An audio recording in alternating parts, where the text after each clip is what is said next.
Hi, ഒരു easy chicken കറി recipe ആയാലോ? കുക്കറിൽ ഓയിലിൻ്റെ കൂടെ ജിഞ്ചർ ഗാർലിക് പേസ്റ്റ് ഇടണം.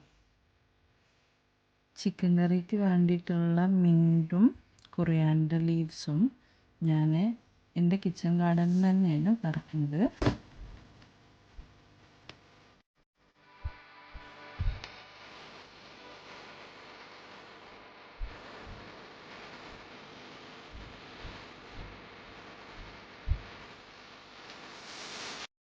ഇനി കൊറിയാൻഡർ പറിക്കാം. കറിക്ക് വേണ്ട ഫ്രഷ് കൊറിയാൻഡറും ലീവ്സും റെഡി. ഇനി നമുക്ക് നല്ല കഴുകിയിട്ട് അരിഞ്ഞ് വെക്കണം. നേരത്തെ ആഡ് ചെയ്ത് ജിഞ്ചർ ഗാർലിക് പേസ്റ്റോട്ട് നല്ല അരിഞ്ഞിട്ട് ആഡ് ചെയ്ത് കൊടുക്കുക. എന്നിട്ട് അതിലോട്ട് ചില്ലി നടു കീറിയിട്ടാണ് ഞാൻ ഇടുന്നത്.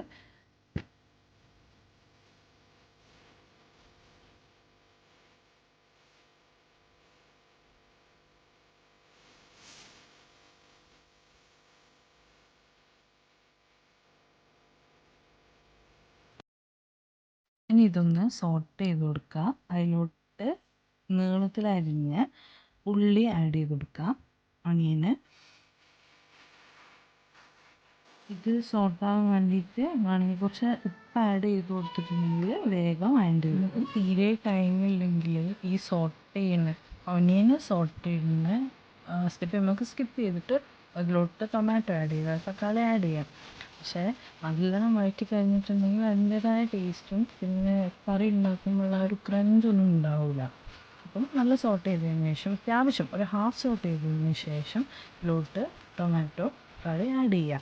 എന്നിട്ട് ഒന്ന് ഇളക്കി കൊടുക്കുക. ഒന്ന് മിക്സ് ചെയ്തതിന് ശേഷം അതിൻ്റെ ലിഡിട്ട് 2 വിസിലടുപ്പിക്കുക. ഒരു വിസിലായാലും കുഴപ്പമില്ല, പക്ഷേ നമ്മൾ ടൈം അനുസരിച്ചിട്ട് നല്ല സമയം ഉണ്ടെങ്കിൽ ഇതാക്കുക. എന്നിട്ട് ഇങ്ങനെ 2 വിസിലിന് ശേഷം ഇങ്ങനെ ഉണ്ടാവുക. എന്നിട്ട് അതിലോട്ട് നമ്മൾ മഞ്ഞൾപ്പൊടി ആഡ് ചെയ്ത് ഒന്ന് ഇളക്കി കൊടുക്കുക. അത് കഴിഞ്ഞ് ഇതിലോട്ട് നമ്മൾ മല്ലിപ്പൊടി ആഡ് ചെയ്തിട്ട് ഒന്ന് സോട്ട് ചെയ്ത് കൊടുക്കണം. ഇത് രണ്ടും ഞാൻ നേരത്തെ തന്നെ ആഡ് ചെയ്ത് ഒന്ന് വേവിക്കുന്നുണ്ട്. അത് കഴിഞ്ഞ് കുറച്ച് കഴിഞ്ഞൊന്ന് മിക്സ് ആയി കഴിഞ്ഞിട്ട് അതിലോട്ട് നമ്മൾ മുളക് പൊടിയും ചിക്കൻ മസാലയും ആഡ് ചെയ്ത് എന്ത് ചെയ്യും, അതിലോട്ട് ചിക്കൻ ആഡ് ചെയ്യും.